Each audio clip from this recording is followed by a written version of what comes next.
Hello everybody and welcome to Tiger Tales, a place you'll find stories and fanfictions written and read to you by your host, me, Tai Tiger. Today we dive back into Alexis the Vampire Slayer, a fanfiction that takes place after the events of Buffy the Vampire Slayer, where the next Slayer is chosen, Alexis, but she gets turned into a vampire herself, and there's more than just the supernatural world of Buffy here. There's multiple supernatural worlds being collided and thrown around. Today we're diving into the next chapter, where they're starting to look down this list that they got of supernatural beings coming from different universes, and created Deadpool. Let's dive in and find out what happens with Alexis the Vampire Slayer, Chapter 6, Nightclub, Fang Club. Alexis walked around the streets with Logan as he walked beside her. Then she stopped. "Logan, I remember killing someone after saving her from vampires," Alexis said as she stopped dead in her tracks. "Yes, so that was like a week ago," Logan muttered. "Before I bled out on the ancient fucking tree," Alexis snapped. "Oh yeah, how does that make sense? They were vampires from your universe," Logan questioned. "The merging of realities, or whatever is going on, drawing in the supernatural, it's affecting time somehow," Alexis stated. "It's like it's trying to make it so you're always here, like filling in the gaps," Logan replied. Alexis nodded, then pulled out the list of supernatural beings. "Look, whilst we wait for Lionel to get back, we have to do something here," Alexis said, then pointed at the nightclub right in front of them. "You think one of them are going to be in here?" Logan asked. "I don't know, but a lot of creatures from my universe would hang out in nightclubs and student pubs and things," Alexis told him. "Yeah, that sounds about right for my supernatural creatures too," Logan muttered. The pair of them walked into the nightclub, and suddenly everything got very noisy as the music filled the room and vibrated the walls. "It's very loud," Alexis barked, knowing full well Logan's werewolf hearing could easily pick up her voice in the loud room filled with drum and bass.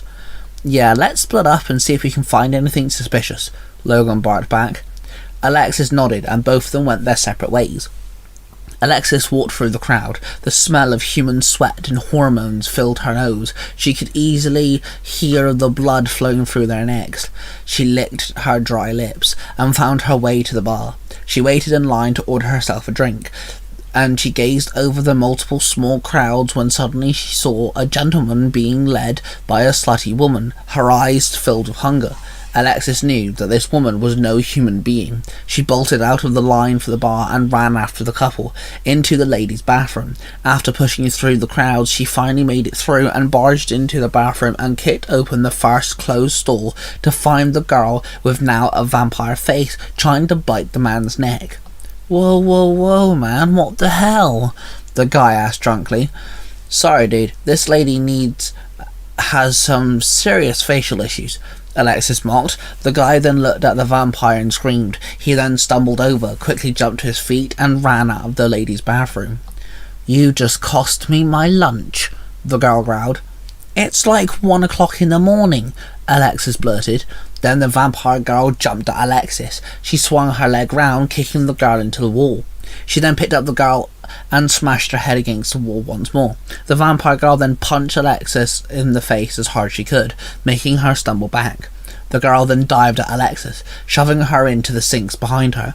She then grabbed the girl by the small piece of fabric she called a dress and lifted her off her feet, swung her behind her and into the mirrors above the sinks, the mirrors cracking from the impact.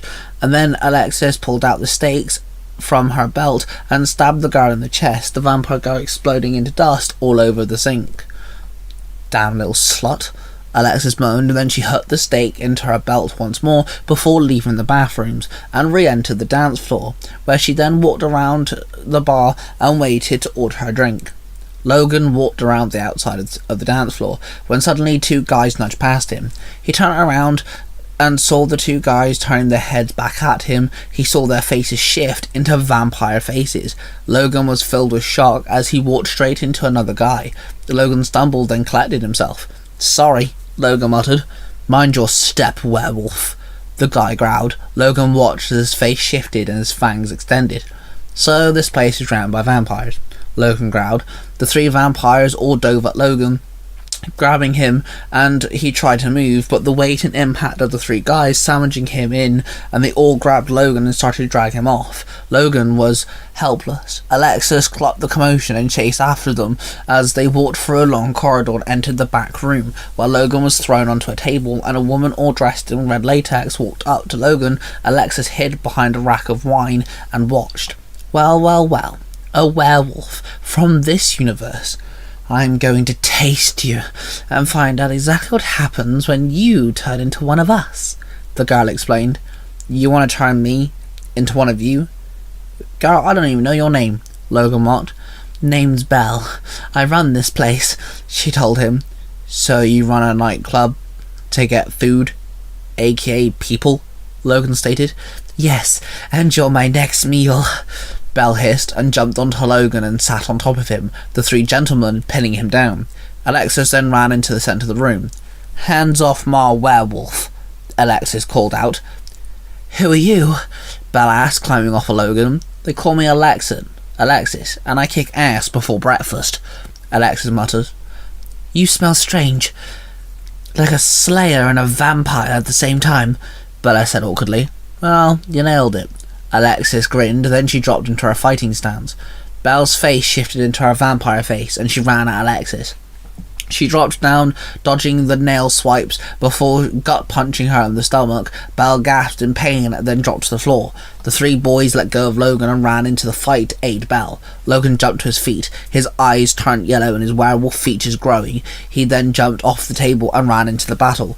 Alexis spun around her foot and kicked one guy in the face, then she blocked an attack, and then punched a guy in the chest. Suddenly she was struck with a kick. She stumbled back. Logan dived in and scratched the guy's arm before uppercutting him, knocking him off his feet. Alexis rolled forward, pulling out her stake once more and stabbing it into the heart of the fallen vampire, exploding into dust. Alexis got to her feet and regrouped to Logan. They both dived in. Logan jumped onto a vampire, roaring loud, and ripped his claws through the vampire's chest, blood spurting everywhere. Logan rolled forward off of the vampire. Alexis tossed him the stake. He caught it and stabbed the vampire. He exploded into dust. Alexis held her fists up and blocked several incoming punches from the third guy. She then jabbed her fist twice into the man, spun around and elbowed him in the face. Then she grabbed the guy's head and pulled him down as she brought her knee up, smacking him in the face with her knee. Then she kicked the guy in the stomach. Logan tossed her the stake as she rammed it into the vampire's chest, and the vampire exploded into dust. Both Logan and Alexis stood there in front of Belle. Okay, I yield, please. I'm too beautiful to be dusted, Belle pleaded. Well, Belle, you are a strange one, Logan replied. Wait, did you say Belle? Alexis asked Logan. Yeah, why? Logan asked back. Alexis pulled out a list of names and saw Belle's name on the list. She's one of the chosen people, Alexis said. Wait, you said chosen? What was I chosen for? Belle blurted. You were contacted by someone, right? Who gave you a list of people to hunt down? Correct? Alexis asked Belle. Oh yes, he offered me a way home, but I'm like, why the hell would I want to go home? Belle replied sassily. So you ignored his offer? Logan asked. Yes, why would I waste my time and energy killing things I don't get, when I can party and kill humans? Belle said with a small grin. So now what? Logan asked Alexis. We could always take her with, Alexis said. Where are we gonna put her? We've already got one demon in our basement, Logan snapped. Suddenly, Logan's phone beeped. He pulled it out and checked the text message and smiled. Lionel is a bastard. A genius, but a bastard. Logan grinned, showing Alexis his phone. Surely not, Alexis said doubtfully. An hour later, Alexis and Logan dragged Belle into a basement facility hidden away under the forest by Beacon Hills. There they found books that required from Lionel and several solid glass containment cells. One of them had Keltor securely locked up. Hello, Keltor. When did you get here? Logan asked. A few hours ago. Some men came into your home and collected me. I woke up not long ago. I cannot use my powers in here, Keltor explained. Supernatural dampeners, Alexis stated. They placed Belle into one of the containment cells, then found a piece of paper attached to the wall. Logan pulled it off and read out loud. Logan and Alexis, welcome to the basement level safe house I had installed a few months ago, which I had turned into a prison unit for our little guests. There is new information that has come to light.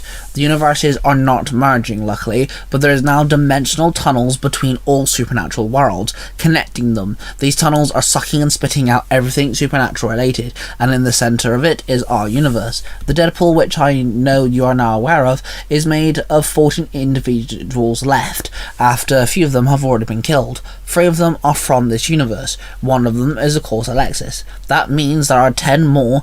2 of them are secured here now. That means there are 8. And then the 2 from our universe, meaning 10 left to find and captured and secure. The universes are out of balance, and to put it right, we must return them to their rightful places. But whoever made the Deadpool wants them dead to ease off the universal unbalancing, to center and leave the tunnels open to allow easy access to another universe. Collect the 10 remaining supernatural creatures, then we can send the 8 of them home. Logan read out loud. So Lionel thinks we can just do this. Do you? Alexis asked Logan. Well, we're doing a good job so far. 2 down, 8 to go, right? Logan said. No point doubting ourselves, Logan continued. Whoever made this Deadpool wants these people dead. They want us dead. We have to be on alert, Alexis told him. Can I please get something to eat? Belle chirped up. Sure thing, sugar. Hang on tight, Alexis retorted. Belle just threw her a dirty look.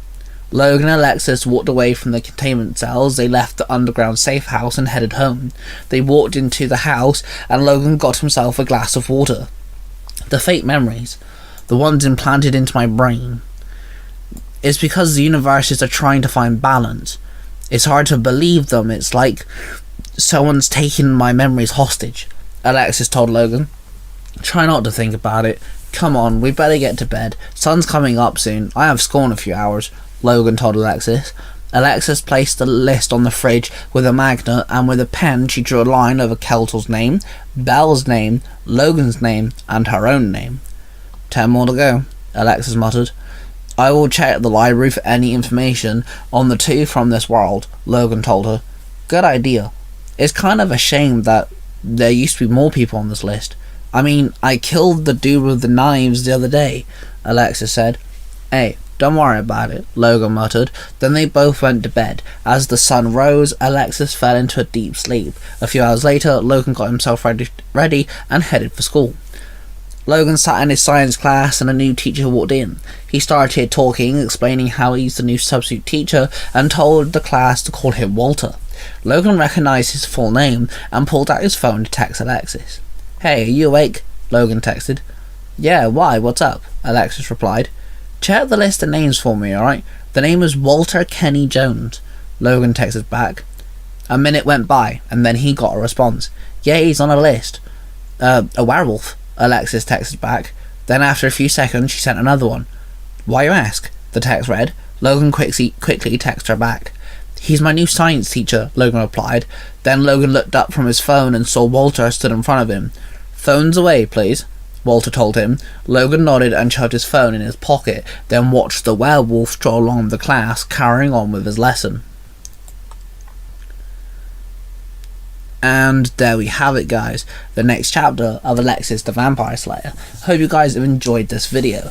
Again, there's a lot of different small individual supernatural stuff going on. For example, Keltor's demon race is actually from the Charmed series. So, thank you all for watching. Don't forget to check out Mark the Red Cornish Ranger with Nerds for Comics, Willie aka Cosplay Dude 637 aka My Parabatai with Parodies Universe 19, and Storytime with Cosplay Dude 637. Don't forget to check out Zero the Hero, the podcast with Billy and Jim, the Balkan Sky Podcasting, talk about all different fandoms. A lot of Power Rangers, sure, but they also do other fandoms as well. That being said, don't forget to like the video, subscribe if you're new around here, because that would mean a lot, and I shall see you guys really soon.